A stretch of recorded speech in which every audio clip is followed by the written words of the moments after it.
Apa yang terlintas di benak kalian ketika mendengar kata telur atau jual beli telur? Hal yang biasa bukan? Otak kita otomatis mengartikan itu sebagai transaksi telur ayam yang kita konsumsi sehari-hari ya guys. Tapi gimana jadinya kalau yang dimaksud telur di sini bukanlah telur ayam, apalagi telur dinosaurus gitu.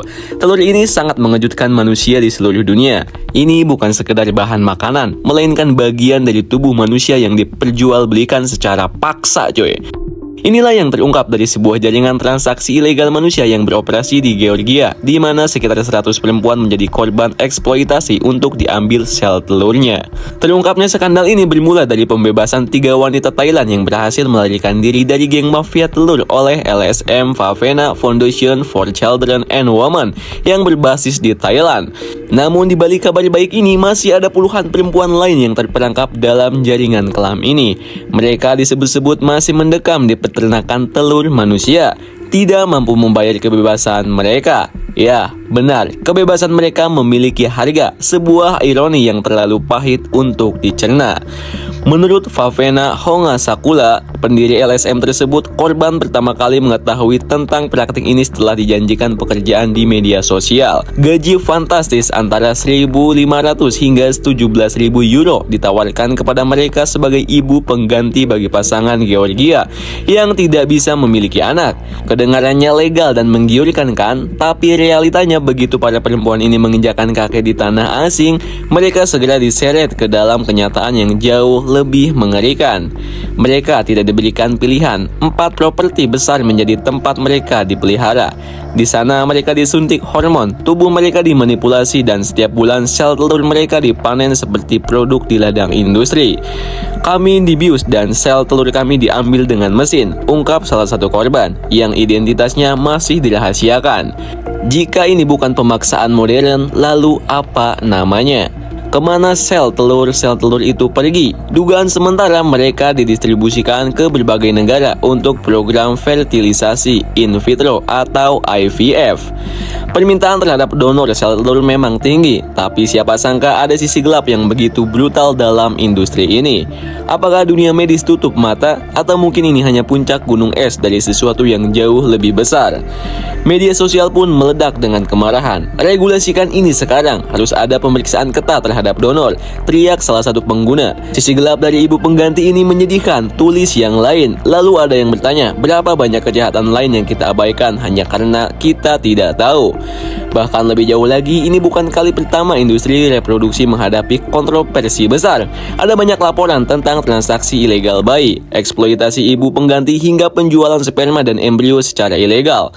Bahkan ada beberapa kasus di mana para ibu pengganti dipaksa mengandung janin untuk kemudian diambil setelah lahir tanpa peduli dengan kesejahteraan mereka. Dimana ini benar-benar miris banget guys. Pemerintah di berbagai negara pun menghadapi dilema besar. Di satu sisi ada tuntutan untuk memperketat regulasi agar praktek semacam ini tidak terulang.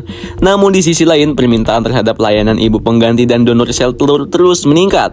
Di tengah tekanan ekonomi, banyak perempuan dari negara berkembang yang rela mengambil resiko demi mendapatkan uang yang mereka butuhkan untuk bertahan hidup. Dan tak hanya itu aja guys, muncul pula pertanyaan etis yang lebih dalam. Sampai sejauh mana tubuh manusia bisa diperjualbelikan? Di era modern ini di mana teknologi telah membuat hampir segala sesuatu mungkin, apakah manusia hanya akan menjadi komoditas belaka? Banyak pihak mulai mempertanyakan peran pemerintah dan lembaga internasional dalam menangani kasus ini. Apakah mereka benar-benar peduli atau hanya akan menutup mata demi kepentingan tertentu? Bagaimana mungkin jaringan sebesar ini bisa beroperasi tanpa adanya pembiaran dari pihak-pihak yang berwenang? Beberapa ahli juga menyoroti bahwa eksploitasi semacam ini bukanlah kasus terisolasi. Di beberapa negara lain, praktik serupa mungkin saja terjadi dalam bentuk yang berbeda. Perempuan-perempuan dari negara miskin sering menjadi target utama, dinyajikan kehidupan yang lebih baik hanya untuk akhirnya menjadi korban dari industri yang kejam. Polisi Thailand kini tengah mengusut kasus ini lebih dalam, mencoba menelusuri siapa dalang di balik jaringan ini. Tapi pertanyaan besarnya, apakah mereka benar-benar bisa menghentikan jaringan transaksi ilegal manusia yang sudah terlalu luas dan mengakar? Atau ini hanya akan menjadi satu kasus lain yang lenyap di telan waktu, sementara kejahatan yang lebih besar tetap berjalan di balik layar? Gimana menurut kalian nih guys? Sementara dunia terus bergerak maju, skandal ini menjadi pengingat pahit bahwa eksploitasi manusia masih menjadi kenyataan kelam yang harus kita hadapi. Sejauh mana kita akan membiarkan praktik ini terus terjadi? Atau akankah kita hanya menjadi penonton yang tidak berdaya? Pada akhirnya kita dihadapkan pada pilihan, diam dan memberikan tragedi ini terus berulang, atau mulai menuntut keadilan bagi para korban. Dunia mungkin memang tidak adil, tetapi jika kita tidak melakukan apa-apa, bukankah kita sama saja dengan para pelaku kejahatan ini? Gimana menurut kalian nih guys? Coba tulis pendapatnya di kolom komentar.